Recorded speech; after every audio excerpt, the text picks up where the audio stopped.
The United States has opened a new front in its battle against Russia and its allies, this time focusing on Serbia, a key partner in Moscow's energy network.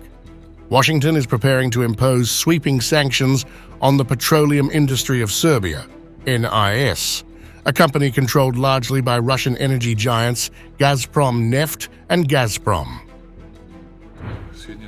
Serbian President Aleksandar Vučić has confirmed the sanctions, which are set to take effect in mid-January, could send shockwaves through Serbia's economy, especially its vital energy sector.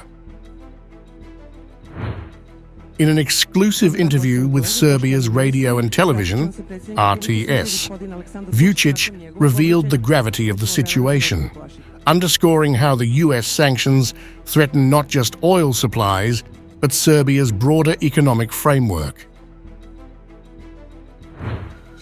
The US will impose sanctions, not general and only financial ones, but comprehensive sanctions on our company, the oil industry of Serbia, NIS.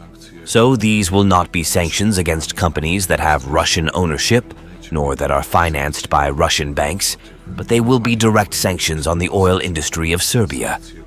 This puts us in a very difficult position because, after a certain time, we'll have problems not only for the supply of oil, but don't forget, and why should everyone know, we will have problems with the refinery and with Petrochemical, Serbian petrochemical company, and with all our other giants essential to the survival of the economy that we have today.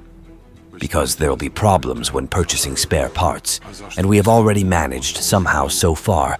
As you know, Passimes will not work directly with NIS or Gazprom, but then we acted with the help of Serbia Gas and all our other companies, trying to save everything that can be saved. The US's move is part of its broader strategy to isolate Russia, potentially disrupting Serbia's energy infrastructure and supply chains. Vucic expects an official notification of the sanctions by January 10th or 13.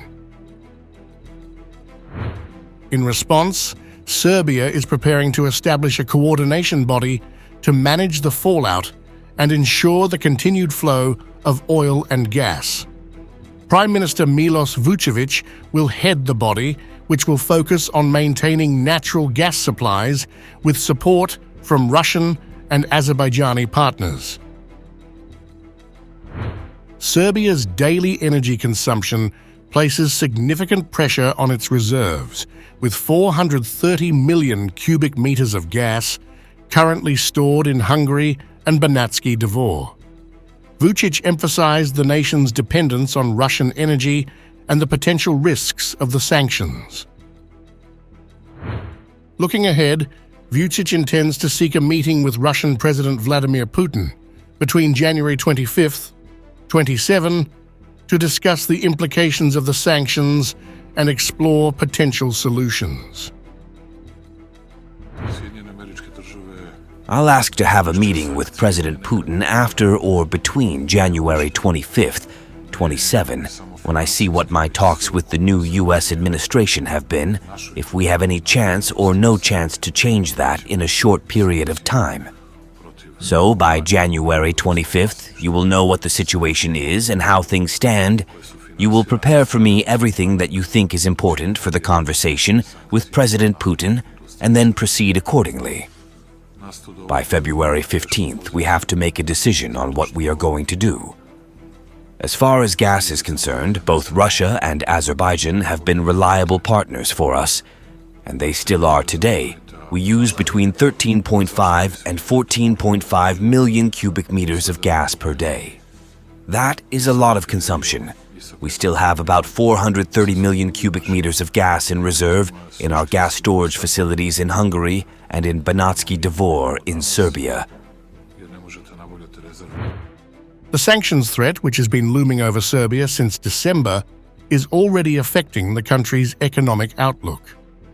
The US Treasury Department has yet to comment, but the sanctions are expected to target NIS directly, with possible long-term impacts on Serbia's refining capabilities and petrochemical industries. Serbia is bracing for the worst, with Vucic urging his team to prepare thoroughly for high-stakes diplomatic conversations. With Washington pushing hard against Russian influence in the Balkans, Serbia's position as a key energy ally of Moscow has never been more vulnerable.